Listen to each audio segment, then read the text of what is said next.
All right, welcome into NBA Today. Amina Smith filling in for Malika Andrews. And yeah, rain and money. Luka Doncic and the Lakers have agreed to a 3-year, $165 million max extension with a player option in 2028. Luka spoke to the media on Saturday after putting pen to paper. Take a listen. I was kind of thinking, even obviously not at the moment when I got traded, but later on when I started playing, I wanted to be here. Like I said, this is an amazing organization. We have a trust in each other, so I decided pretty quick. It's an honor, playing for this organization. Many, many great players played here, so obviously when you look up here, so many great names and what they achieved, I want to be up there too one day. Let's welcome in our senior insider, Shams Charania. And Shams, how did Luka and the Lakers come to an agreement on the first day he was eligible to sign that max extension?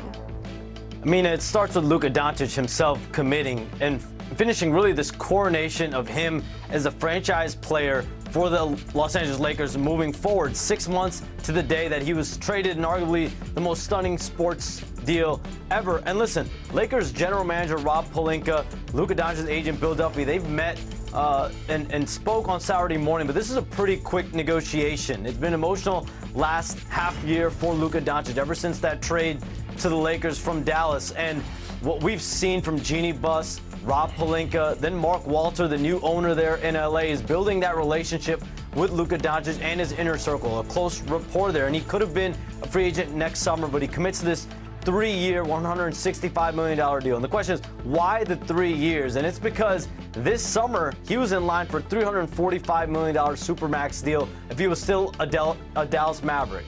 Obviously, he was traded to the Lakers, and by getting that player option in 2028, he's going to have 10 years of service. He'll be able to opt out and be eligible for a 5-year, $417 million deal when he'll be able to recoup all the money that he lost by virtue of missing that Supermax. So some business sense, but there was going to be some level of commitment with Luka Doncic at some point this offseason.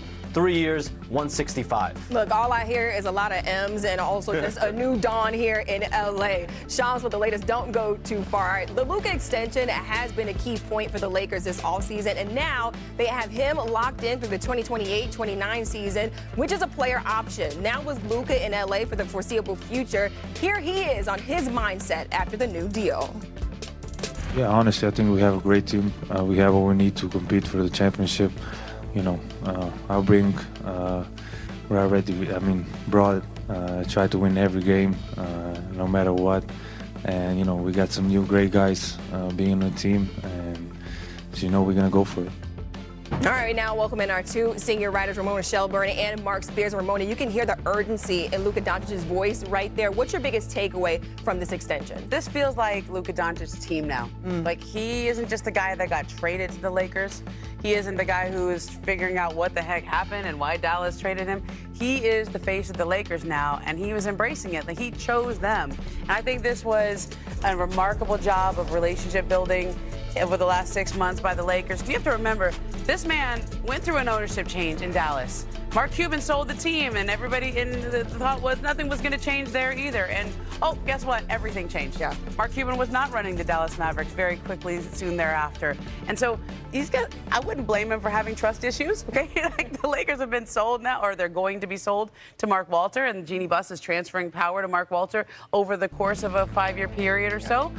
But over these 6 months that he's been here, he had to A, wrap his head around what just happened, B, embrace Los Angeles and decide, do I want to be here long term? And probably most importantly, do I trust these people? And so you got to give Rob Pelinka, JJ Redick, Jeannie Buss, and Mark Walter, who has had not just this meeting with him at the contract signing and the Backstreet Boys concert, but other meetings with his representatives to say you can trust them. Yeah. I'm going to beg to differ with you. Okay. As long as LeBron James is in that locker room, they're co-stars. He ain't the face yet. Yeah. When LeBron leaves, I'll take the crown off and hand it over to Luka. And that was the elephant in the room there, right? Where was LeBron James at? I actually think it was a good thing that he wasn't there. I love that Luka got that amazing support from his teammates, and, maybe that Backstreet Boys ticket and PJ to Vegas, I think I will go. But, if LeBron's there, then it takes the spotlight off of Luka a little bit. He deserved his day to be the guy to enjoy his contract, to get the praise for that, to go to this I don't know that LeBron James wanted to go see Backstreet Probably Boys not. either. Probably not. Ron is rocking out. Look at I know, right? But I did hear, I think Dave McMenamin has reported that LeBron called. And Yeah. to me, that's the respect that he needed to show. So I don't think there's any real elephant in the room there. But I do think that these two guys together, they're co-stars, they're co-superstars. So who gets to say I want it that way? You see? I see what you did there. Yeah, I know. I feel like Mark doesn't know the at lyrics. least I Right, didn't right. sing them. I can sing the I mean, I lyrics.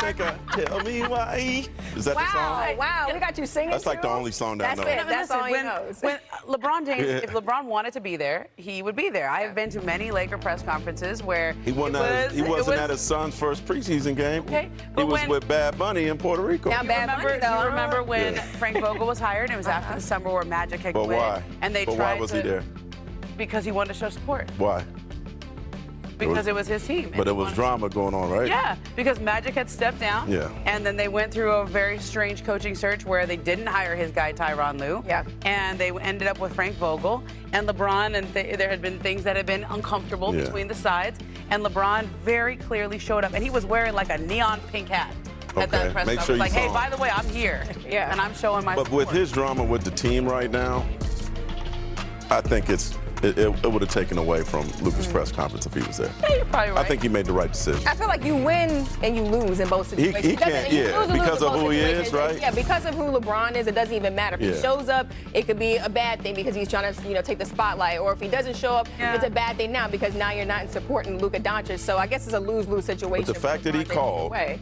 I think He that's a called. big deal. He called. He reached out, and that's Yeah. really that's all that matters. All right, and check this out. After the extension, Luka put this out on X saying, "I'm also committing $5 million to help 77 young athletes around the world chase their dreams, just like I did.